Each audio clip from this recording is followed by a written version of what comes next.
Hello there. Today you are stepping into a series called Divine Archives, a documentary-style exploration of how different traditions explore in one of the oldest questions in human history. Where did everything come from? In this series, we are not here to preach and we are not here to argue.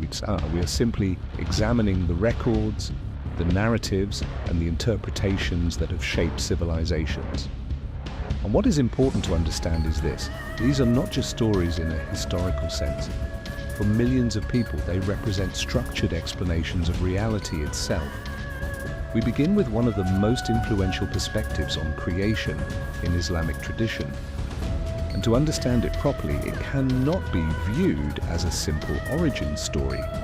It is presented as a complete framework for how existence itself began and how it continues to function.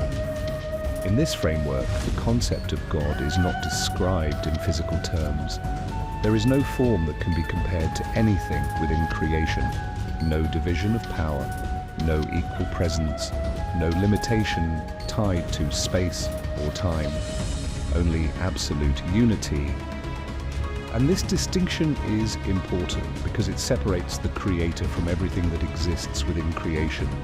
Before anything physical exists, the description is not of darkness or emptiness in a physical sense. It is a state beyond human categories entirely.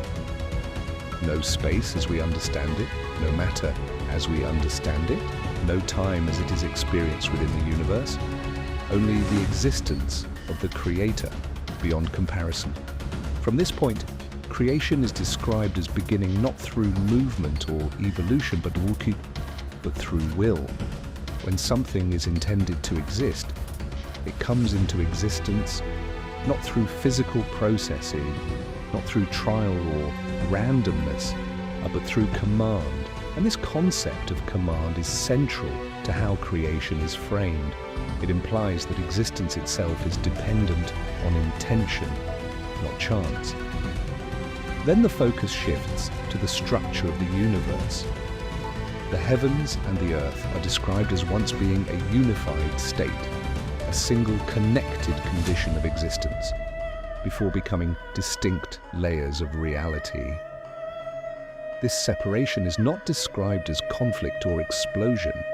It is described as an ordered unfolding, a transition from unity into structure, from undifferentiated existence into defined systems.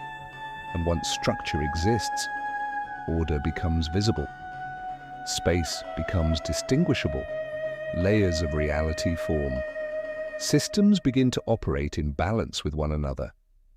At this stage, existence is no longer described as a single condition.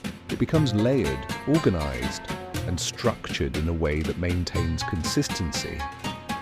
And within this structured reality, life is introduced, but not as something accidental or random.